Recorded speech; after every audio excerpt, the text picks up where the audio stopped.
नवरात्र के समय में जो हवन आप करते हैं उस समय आपको कैसे हवन करना चाहिए और क्या चीज़ से आहुति देने से कौन सा फल प्राप्त होता है।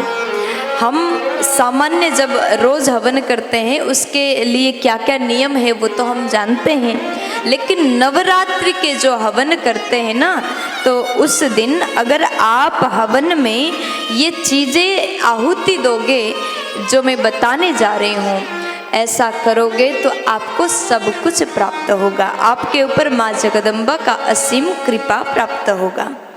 तो सर्वप्रथम आप अग्नि जलाते हैं और उसके बाद में घी, तो सबसे पहली बात घी की आहुति, बिना घी के हवन कभी पूर्ण नहीं होता। जब तक घी न डालें तब तक देवता हमारे हवन को स्वीकार नहीं करते। घी तो आप अवश्य डालें, घी द्वारा आहुति दें। घी से अगर आहुति देते हैं, हवन करते हैं तो भगवत चरण में हमारा मन लगा रहता है। ऐसा करने से धन की प्राप्ति होती है, वैभव की प्राप्ति होती है।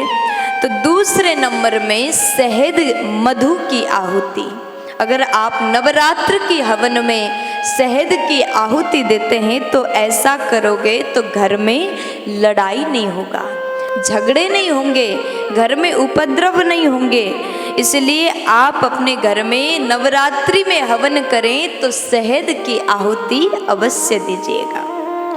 और तीसरे नंबर में कहा गया दही की आहुति, अगर आप भी दही की आहुति दोगे तो बीमारियां घर में नहीं रहेगा।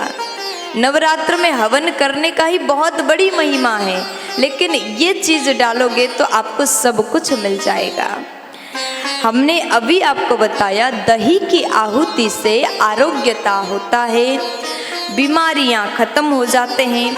और चौथे नंबर में दूध की आहुति, अगर आप गाय की दूध की आहुति देते हैं तो वंश वृद्धि हो जाता है।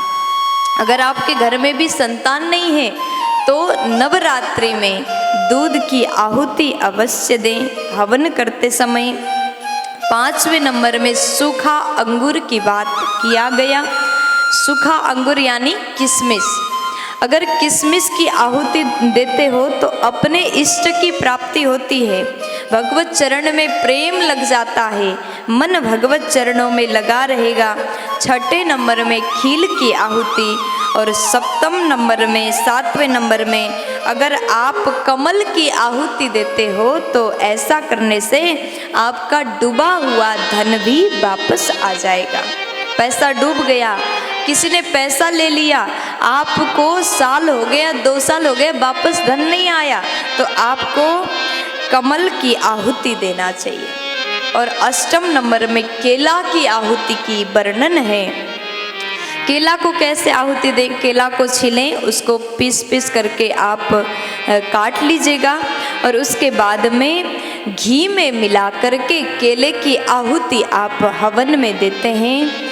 तो आप ऐसा करते हैं तो आपके परिवार में, अगर आपके परिवार के सदस्य आपसे दूर हैं, कोई बिछड़ गया है, अपने स्वजन से अगर वियोग हो गया है तो वो भी वापस आ जाएंगे। इतनी बड़ी महिमा केले की आहुति से है।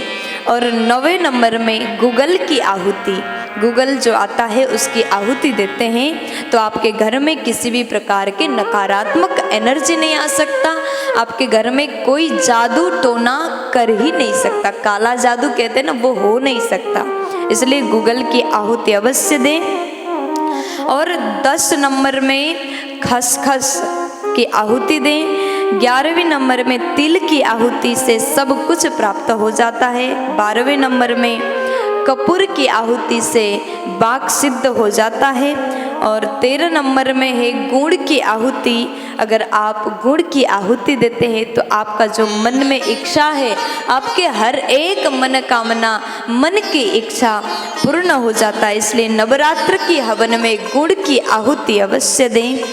और 14 नंबर में बेल फल, जो बेल का फल आता है उसकी आहुति दोगे तो अखंड लक्ष्मी की प्राप्ति बताया गया। तो 15 नंबर में नारियल की आहुति, आप सब जानते हैं नारियल की आहुति से पूर्णाहुति किया जाता है। अगर आप ऐसा आहुति कर देते हैं, इस प्रकार नवरात्र में हवन करते हैं, तो आप सबको सब कुछ मिल जाएगा। आप सभी को नवरात्र की बहुत बहुत शुभकामनाएं। माँ जगदम्बा आपके घर में हमेशा कृपा बरसाती रहे, आप हमेशा स्वस्थ रहें, प्रसन्न रहें। जय माता दी।